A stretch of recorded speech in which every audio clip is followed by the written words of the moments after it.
জারিন শোভা নূর আপনি লিখেছেন, বাবা মা বেঁচে থাকা অবস্থায় ভাইয়েরা যদি বোনের ভাগের সম্পত্তির ভাগ দিতে দিয়ে দিতে বুঝিনি। বাবা মা বেঁচে থাকা অবস্থায় ভাইয়েরা যদি বোনের ভাগের সম্পত্তির ভাগ দিয়ে দিতে মানে দিয়ে দিতে বলে মনে হয়, তাহলে কতটা শরীয়ত সম্মত?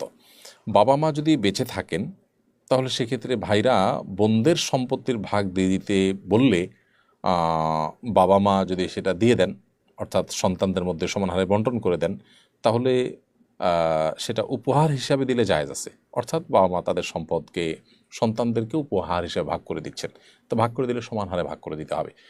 আর যদি তাদের মৃত্যুর পর যে বন্টন হতো সেটাই তারা জীবদ্দশা করে দেন, তাহলে শরীর দৃষ্টিকোণ থেকে সেটা জায়েজ নয়। কারণ হলো এ ধরনের পরিস্থিতিতে শরিয়ার সিদ্ধান্ত হলো মানুষের মৃত্যুর পর মূলত তার পরিত্যক্ত সম্পদের বন্টন হবে, জীবদ্দশায় নয়।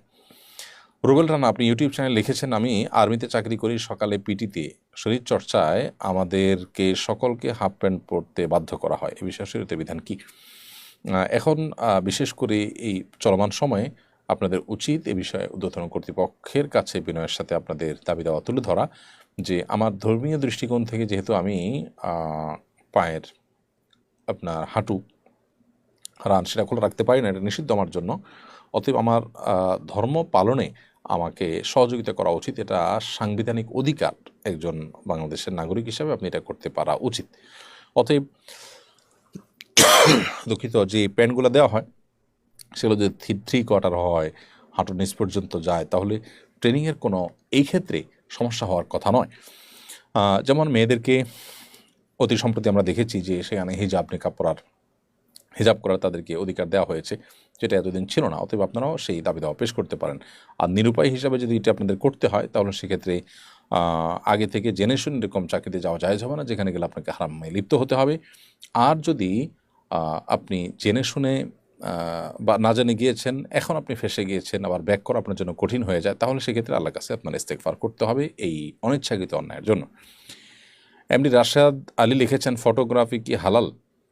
আমি বিয়ের ছবি ও ভিডিও করে থাকি, এ কাজ করে আমি জীবিকা নির্বাহ করে থাকি। দেখুন, ফটোগ্রাফি যদি ভালো কোনো কাজের হয় হালাল বা বৈধ কাজের ফটোগ্রাফি করে আপনি টাকা উপার্জন করতে পারেন।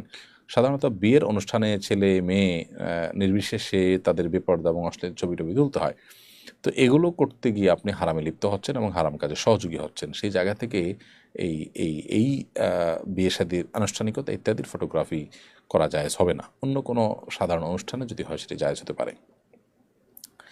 আল হেলাল হোসেন আপনি লিখেছেন, আমি মার্কেটিংয়ে চাকরি করি, প্রতিদিন 2 থেকে 3 জেলায় ভিজিটে যেতে হয়, পুরো দিনই গাড়িতে থাকতে হয়। এত অবস্থা আমার নামাজের বিধান কী হবে এবং এই চাকরি দীর্ঘায়িত করা ঠিক হবে কিনা? হ্যাঁ, চাকরিতে সমস্যা নেই, হালাল জিনিসটা যদি মার্কেটিং করেন আপনি, তাহলে সেক্ষেত্রে চাকরি আপনি করতে পারেন লম্বা সময়। এবং বিভিন্ন জেলায় যদি যান এবং সেটা যদি সফরের দূরত্ব হয়ে যায়, ধরুন 75-80 কিলোমিটার মতো এরকম দূরত্ব যদি হয়ে যায়, তাহলে আপনি পুরো সফর জুড়েই কসর নামাজ পড়বেন এবং প্রতিদিন যেতে হয়, প্রতিদিন যাওয়া লাগলে প্রতিদিনই আপনি কসর নামাজ পড়বেন, কোনো অসুবিধা নেই। ইকরা ইসলাম লিখেছেন, আমি বারবার আমার নফসের কাছে হেরে যাই, আমাকে উপদেশ দিতে করবেন।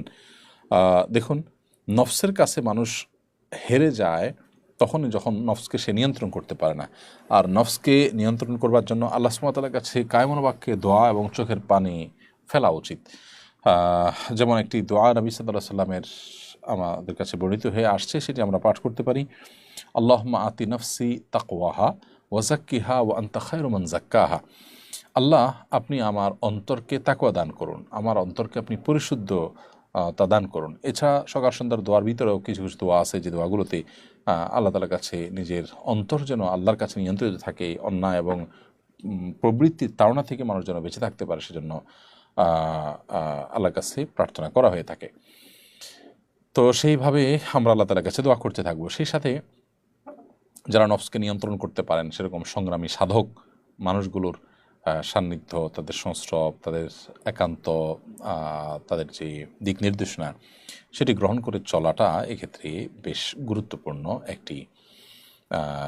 একটি সমাধান।